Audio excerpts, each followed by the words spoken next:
My name is João. I'm the Director of Engineering at Define Crowd, and it's a big pleasure to be here presenting for all of you.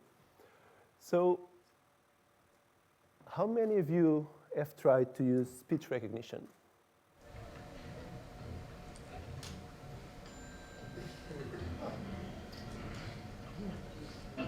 What's the buttons? No, they installed voice recognition technology in this lift. I heard about this. Voice recognition technology in a lift in Scotland. You ever tried voice recognition technology? No. They don't do Scottish accents. 11. Could you please repeat that? 11. 11.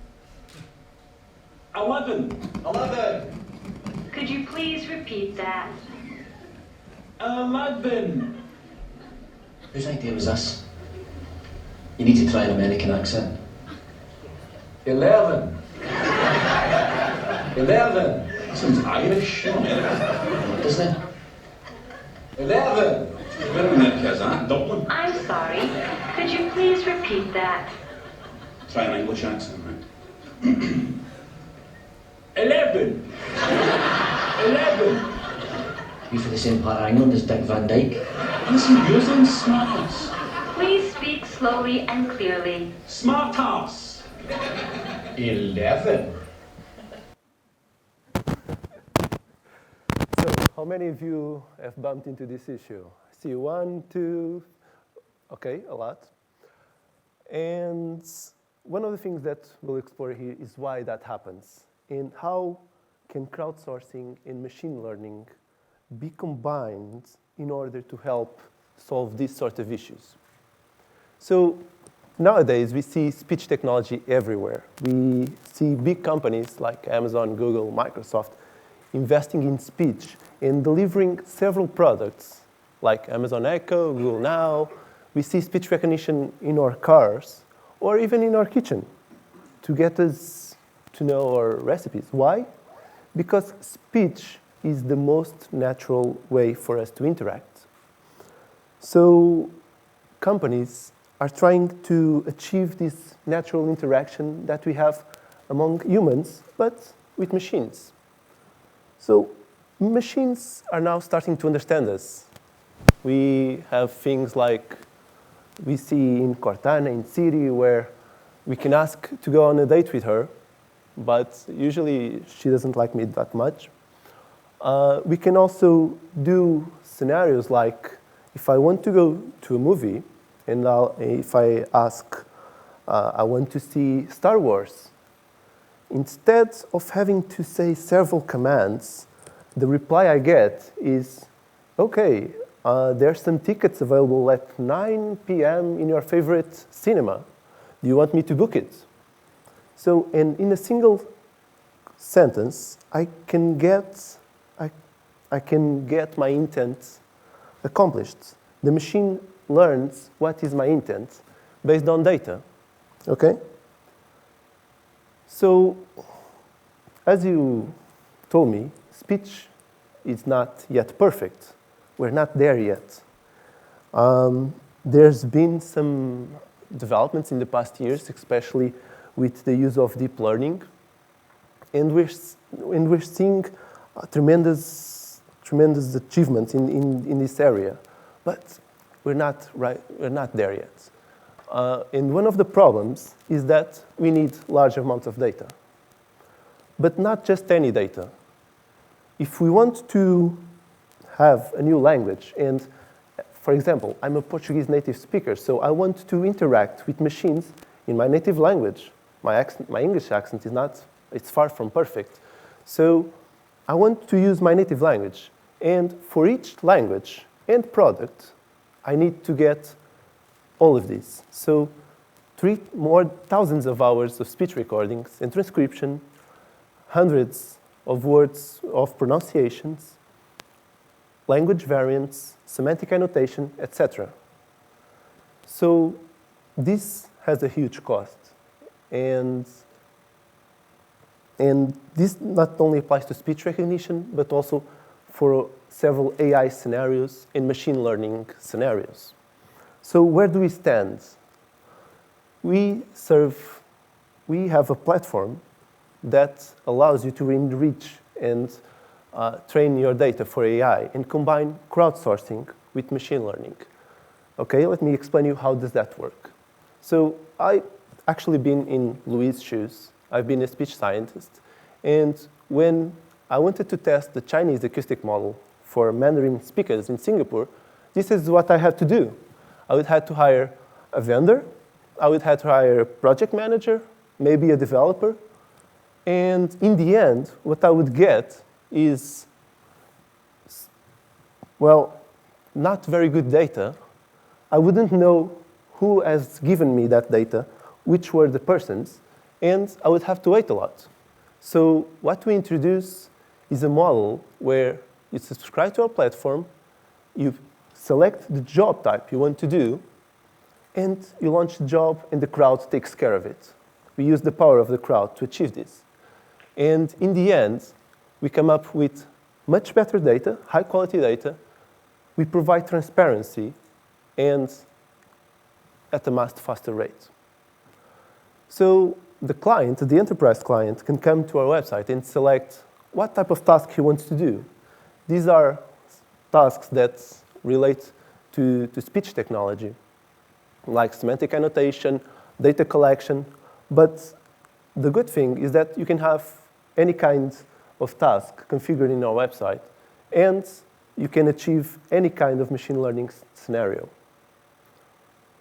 And how do we do this? We use students all around the world. So our crowd are actually students.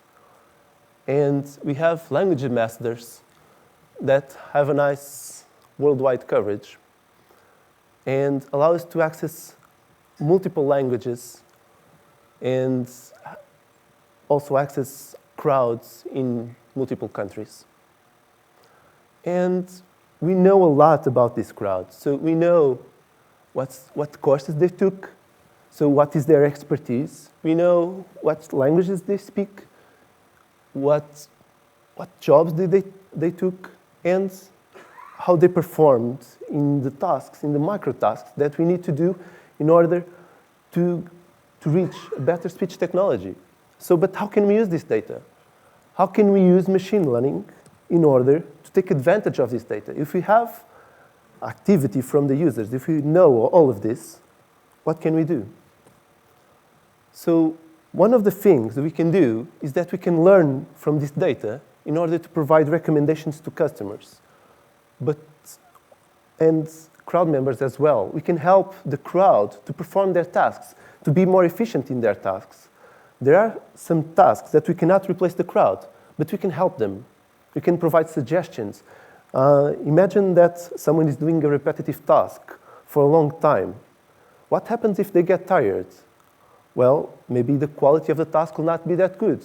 Can we detect that using machine learning? What are the patterns that people show when they're tired, when doing certain tasks? We also can model how we want to measure quality. In our case, what's important for us is what were their qualification scores? What were their performance when using real-time audits or reviews? What is the comparison between their opinion and the opinion of others? Also, what is their expertise? Is this an expert, or is this a non-expert that is accomplishing the task? And very importantly, we need to understand how subjective is the task. Because, for example, if you're asking someone to pick their favorite color, then expertise doesn't matter, because it will be different for everyone. And it doesn't matter if you're an expert in colors. Everyone will have their favorite color. So let me give you an example of how this works, going into practice. So we have raw data, like I told you. And then we can transform this data, extract characteristics of this data, and classify it, and understand it. So I have here a very, very simple example.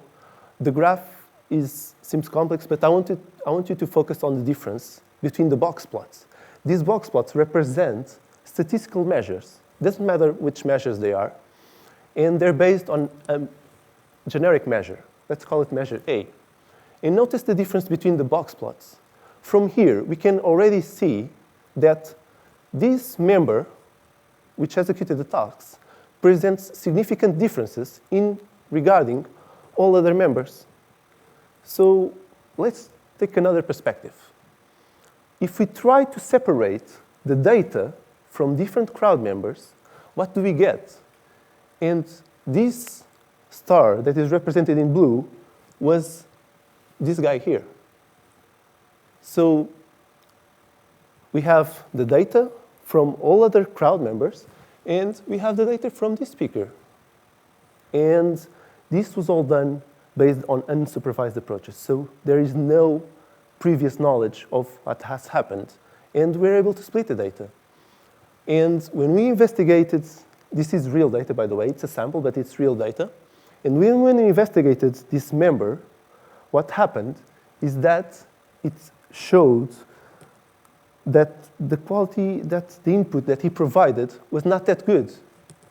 So what do we want to deliver to our clients? Is that we want to deliver all the data, or you just want to deliver the best data, which is crucial in examples such as speech recognition? Okay? So what happens if we add another measure? We can say for certain that this member, the data of this member in green is not that good. The one in blue, I would say that we have doubts, and then we can extract confidence measures on the data of the members, on the logging data of the members, and probably you just want to deliver the data in red to the customer. So what else can we do? How far can we go with machine learning?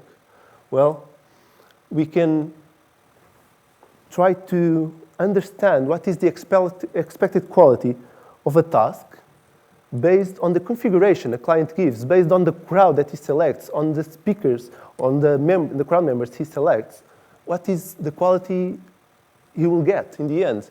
And we can also calculate the trade-off between the quality, the time, and the cost of a certain job.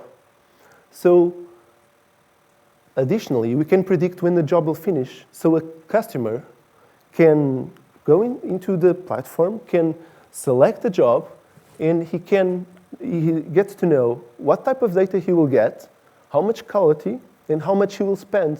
And he can measure those trade-offs and when he will get the data as well. Additionally, we also try to find the best match between the job and the crowd member. Okay? So